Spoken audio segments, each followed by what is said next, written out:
Guys, j'espère que vous portez bien. Aujourd'hui, nous allons faire une semi-projection sur le prochain mercato. Nous allons donc parler de transfert, vente et achat. Nous allons également revenir sur le tirage au sort de la FA Cup. Manchester United va recevoir Fulham. Yeah!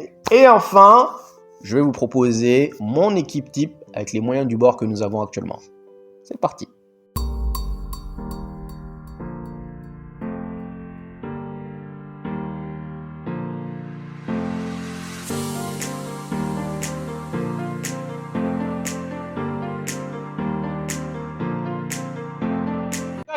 Hier, Fabrizio Romano nous apprend qu'apparemment, Manchester United aurait déjà commencé à dessiner son profilage pour le prochain mercato.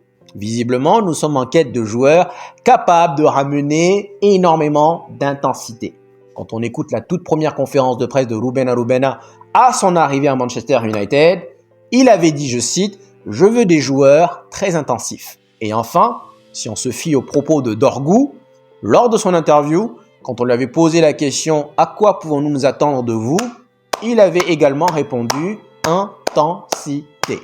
Conclusion, on peut donc dire que l'intensité est donc le tout premier ingrédient, le tout premier facteur pour pouvoir jouer dans cette philosophie, dans ce système de Ruben Arubena. Maintenant, question simple, et nous allons y revenir un peu plus tard.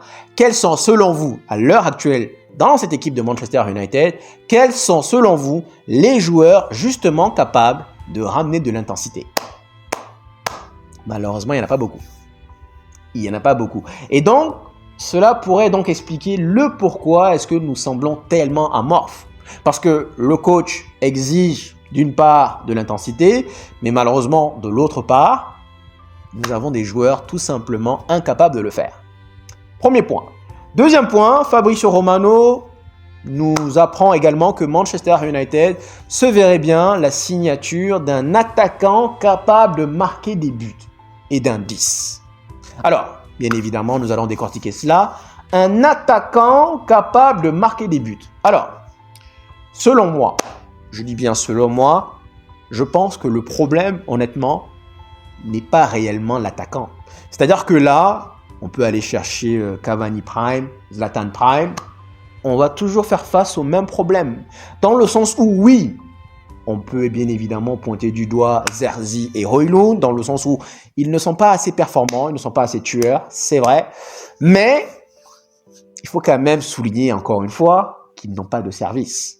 Guys, les attaquants, et ça c'est pas maintenant, ça date depuis bien fort longtemps, les attaquants à Manchester United ne sont pas servis. Tout simplement pas. Et je vous dirais quelque part, excusez-moi, c'est là où j'ai un petit souci justement avec Bruno Fernandes, parce que pour moi, en tant que 10, c'est à lui d'alimenter l'attaquant. Donc oui, il alimente beaucoup les ailiers, mais pas beaucoup l'attaquant. Et l'année dernière, d'ailleurs, je l'avais souligné, la relation entre Bruno Fernandes et Højlund, elle était quasi inexistante. Donc oui, on peut aller chercher un autre attaquant, et apparemment, Manchester United se verrait bien d'un bon oeil de vendre Højlund et Zerzi. Apparemment, la Juve qui voulait initialement Zerzi aurait fait volte-face. Finalement, se serait penché sur Højlund. On parle de 40 millions. Manchester United doit vendre. Et on va y revenir le pourquoi. Donc, honnêtement, encore une fois, pour moi, le vrai problème de Manchester United, certes, on a des attaquants parfois, oui, on peut pointer, on peut crier sur eux, mais ils ne sont pas suffisamment servis, guys. Honnêtement, et là je me dis, tu peux aller chercher Gyökeres, tu peux aller chercher je sais pas qui, si l'attaquant n'est pas servi, il ne marquera pas, tout simplement. On parle également d'un 10. Un 10. Moi, guys, personnellement, je pense qu'avant d'aller chercher un attaquant, avant d'aller chercher un 10, pour moi, il nous faut un 8. Pour moi, c'est ce qu'il nous faut. Pour moi, c'est ma priorité. Il nous faut un 8 et bien évidemment un Kwenda, si possible, bien évidemment, à droite. Comme ça, on aurait deux pistons vraiment qui pourraient faire boum, boum, boum, boum, boum. Et un 8 capable justement de jouer au maestro. Parce que pour moi, c'est là où ça pêche. Et encore une fois, on revient sur le double pivot Ugarte Bruno Fernandes qui n'est tout simplement pas assez vertical selon moi. Mais guys, tout ça là, bien évidemment, Fabrizio Romano, il a parlé. Et généralement, on le sait tous, Fabrizio Romano, il a son image à protéger. Donc quand Fabrizio Romano parle, c'est que nécessairement, cela vient d'une source assez proche, une source fiable.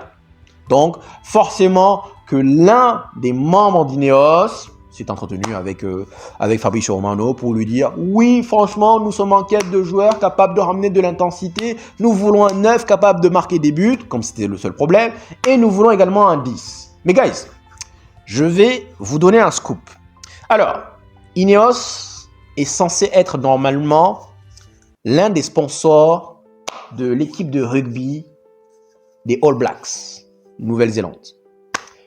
Et apparemment, ils avaient signé donc un partenariat sous 5 ans. Ce partenariat avait été signé en 2021, ok? Et donc, ce partenariat devait durer normalement de 2022 jusqu'à 2027.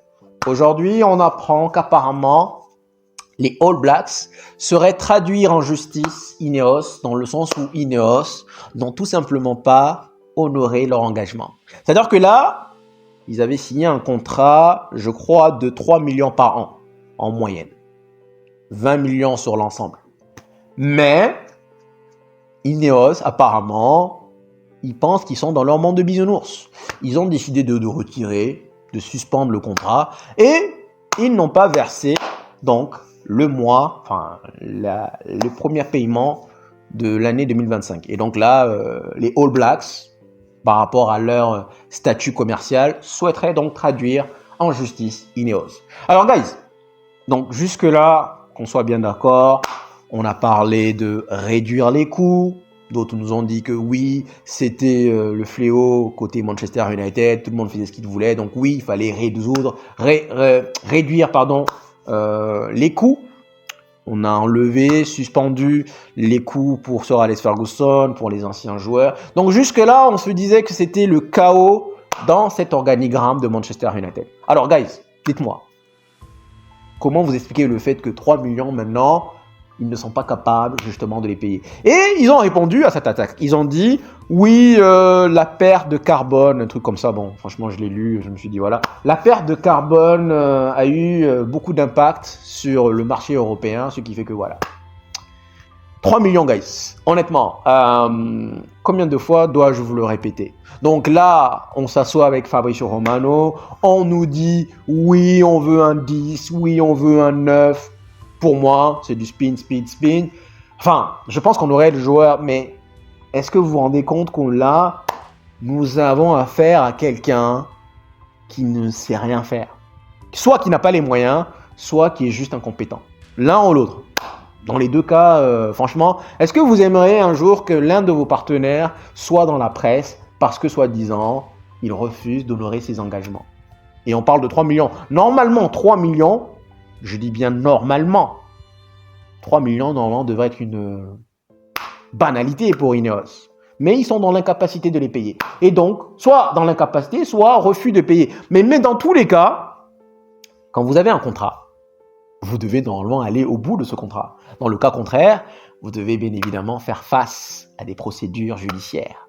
Et donc, soit ils n'ont pas d'argent, ce qui serait grave, parce que c'est quand même que 3 millions, cela devrait être une banalité pour Ineos, soit ils sont juste incompétents. Tu ne peux pas te permettre de faire ce que tu veux, quand tu veux, comme tu veux. Impossible. Donc, guys, honnêtement, j'ai vu ça, je me suis dit, oh. Donc, en réalité, ça rejoint le fait que, ce qu'on a dit dès le départ, ils n'ont tout simplement pas d'argent. Et encore une fois, si tu n'as pas d'argent, pourquoi est-ce que tu viens nous casser les houilles?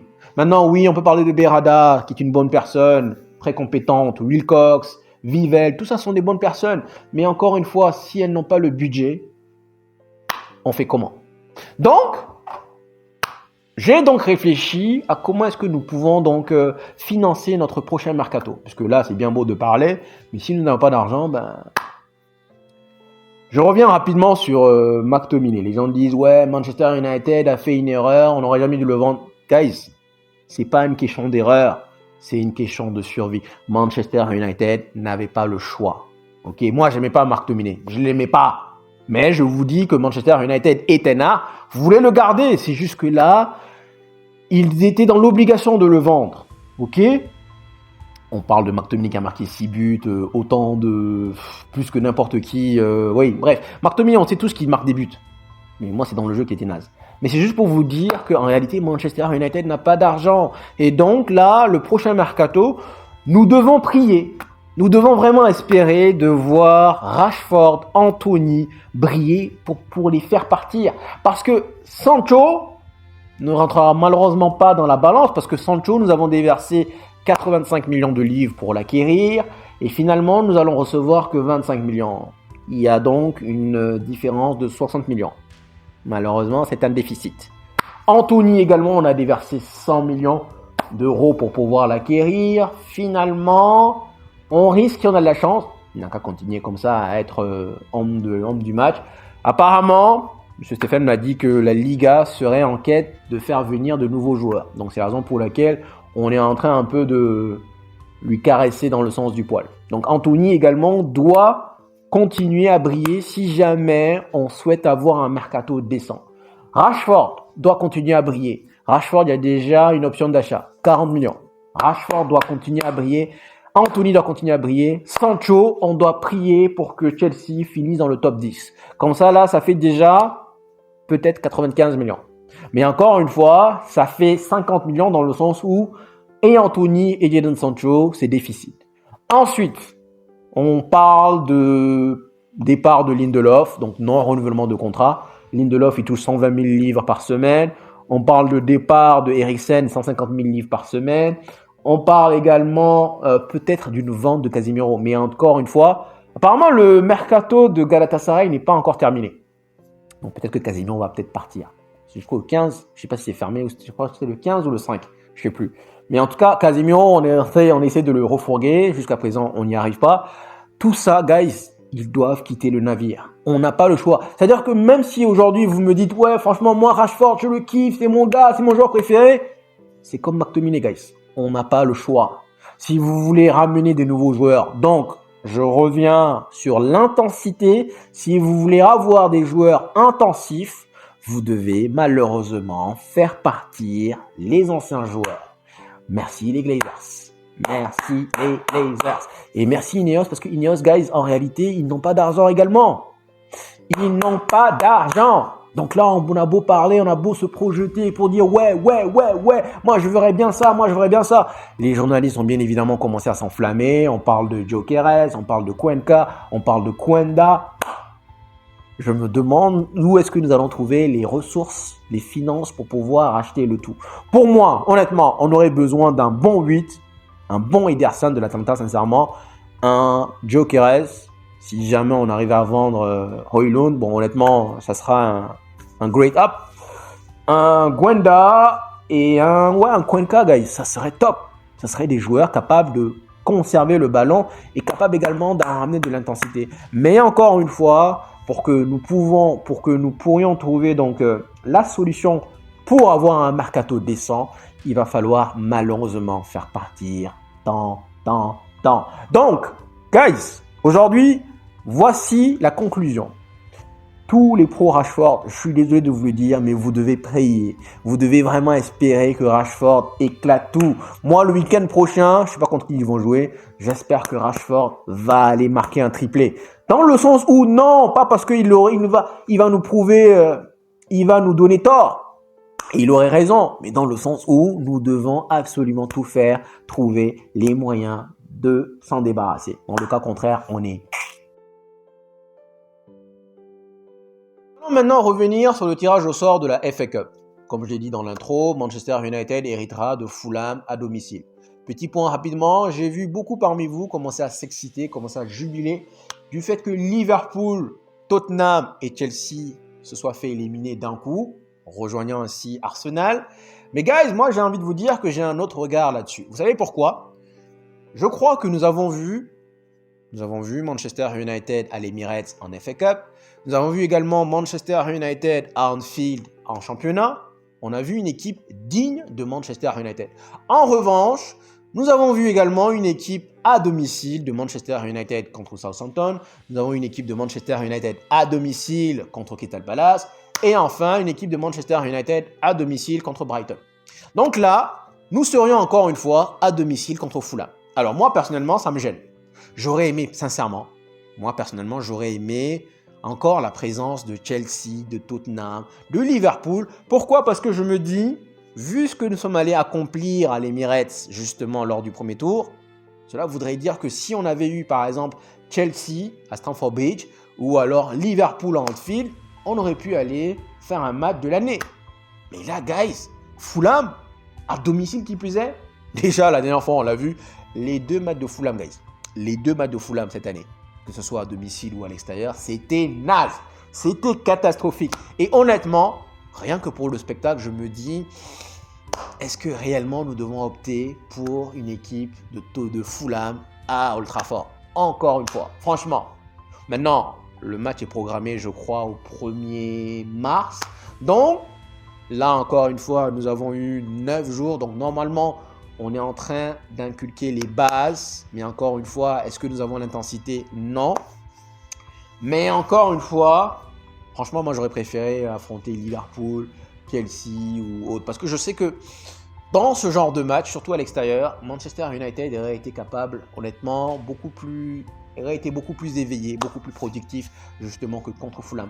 En réalité, Fulham, j'ai bien peur qu'on vienne se dire, ce n'est que Fulham. On l'a vu contre Leicester, guys. Leicester est arrivé à domicile, on est passé avec un hors-jeu, s'il vous plaît.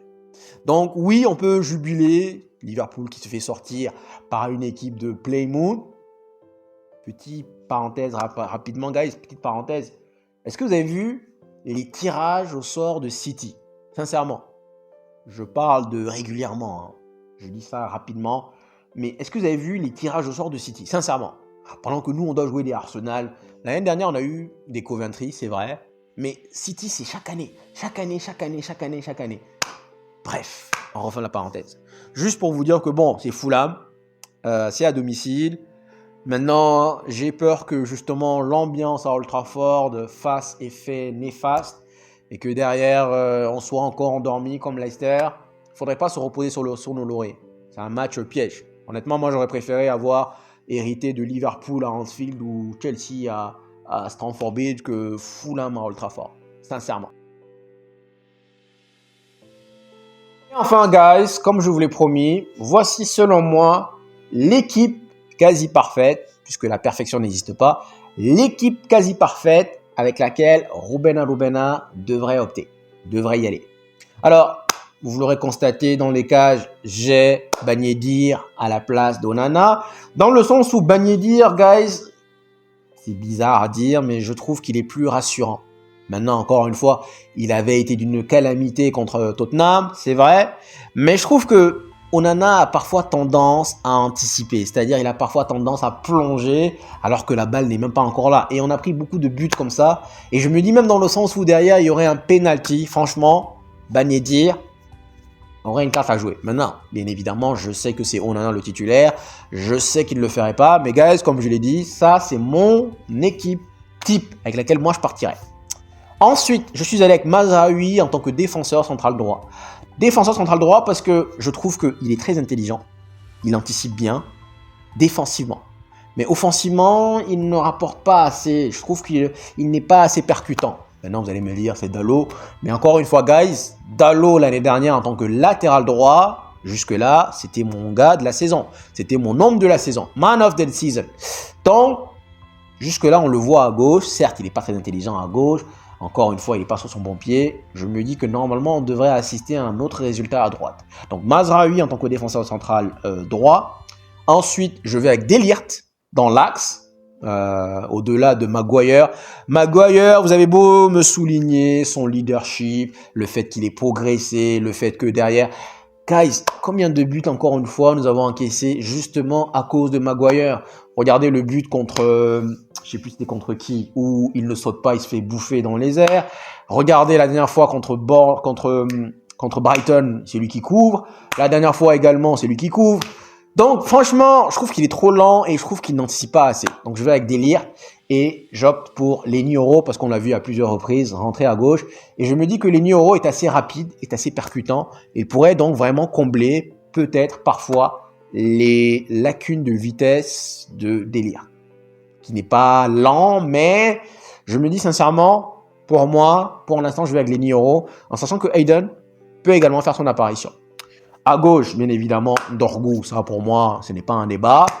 Au milieu de terrain, je suis allé avec Ugarte et Eriksen. Je sais, guys, je sais. Eriksen n'est pas la solution miracle, la solution magique dans le sens où derrière, il n'a pas les jambes malheureusement. Et c'est la raison pour laquelle pour moi, notre priorité c'est un 8. Mais je suis avec Eriksen parce que justement, comme je l'ai dit dans la précédente vidéo, j'ai besoin de verticalité. Et jusque-là, malheureusement, je trouve que, désolé de vous le dire, les pros Bruno, mais Bruno n'en est pas capable. Il va faire les bams sur les côtés, sur les ailiers.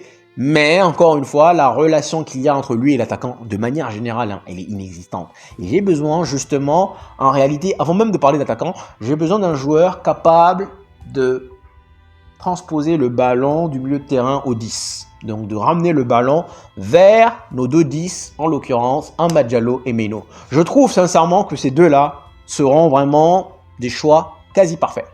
C'est juste que malheureusement, avec le double pivot Ugarte et Bruno Fernandes, ils ne touchent pas suffisamment de ballons dans leur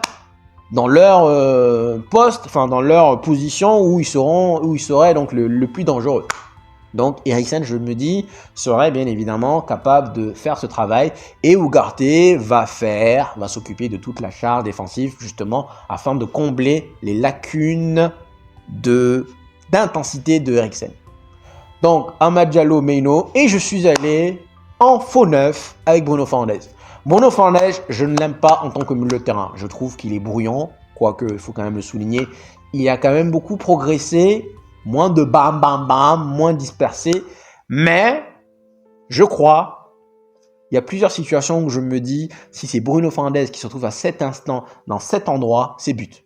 En termes de finition, quand même, je vais lui reconnaître qu'en termes de finition, il est meilleur que Højlund, il est meilleur que Zerzi. Le but qu'il met contre Arsenal, c'est masterclass. En termes de finition, il est masterclass. Encore une fois, je ne veux pas le voir dans le milieu de terrain, mais je me dis en faux neuf, pourquoi pas.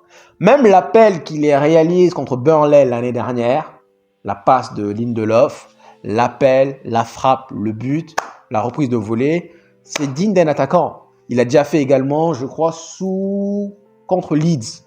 Paul Pogba qui lui fait, il avait fait un triplé ce jour-là. Bref, faux neuf, il a une belle finition. Je vais avec faux neuf. Voici mon équipe.